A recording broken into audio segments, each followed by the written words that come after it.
So talk to me about, okay, the initial conversations. As you say, this is something with a huge fan base, something that I gather you were already very familiar with as a gamer.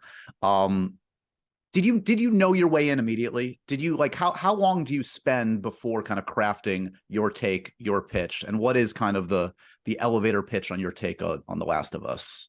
Well, the pitch was really mostly me walking HBO through the basic story that was there. Um, there are all of these embellishments, detours, differentiations that occur when you're adapting, and we certainly, engaged in lots of those. There are lots of things in the show that weren't in the game. There are lots of things in the show that were but aren't quite that way. But mostly, I think the pitch was, look, here's the basic story of Joel and Ellie, and this is why it matters. This is why it's important, and this is why tens of millions of people feel so strongly about it, so strongly that they tattoo it on their bodies. And that was enough for HBO to say, okay, we're very interested now. Give us the full run of it. And so Neil and I just talked for weeks about how we wanted to tell this story. The first question is, what are the episodes? Where do they start? Where do they finish? That's kind of the first thing we do. And then we talk about the different things that could be inside of it to, help bring it to life.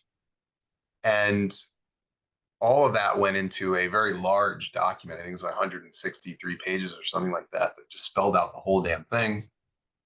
And then we wrote the first script, and that was enough. That was that was enough to get it going, and from there we just kept going.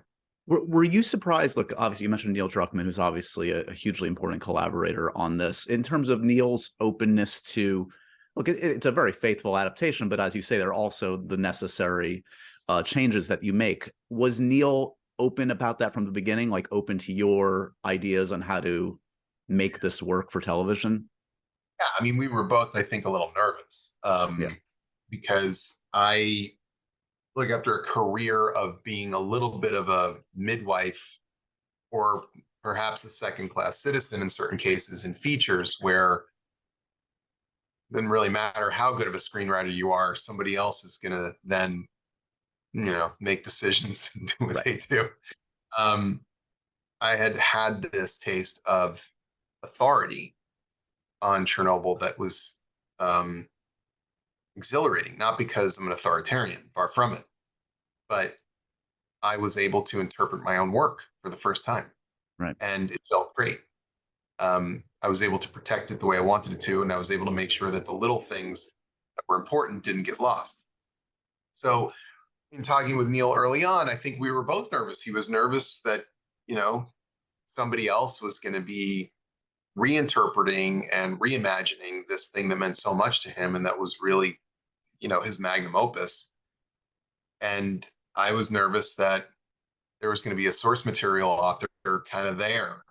And I think what we both found very early on, to our commingled joy, uh, we were okay. We were good collaborators. We were good partners. Yeah. He was completely open to not only the specifics of adaptation, but the philosophy of adaptation, which is, you have to change it, right? It's just simply a different medium. You want to take advantage of the things that we can do, you can't do in gaming.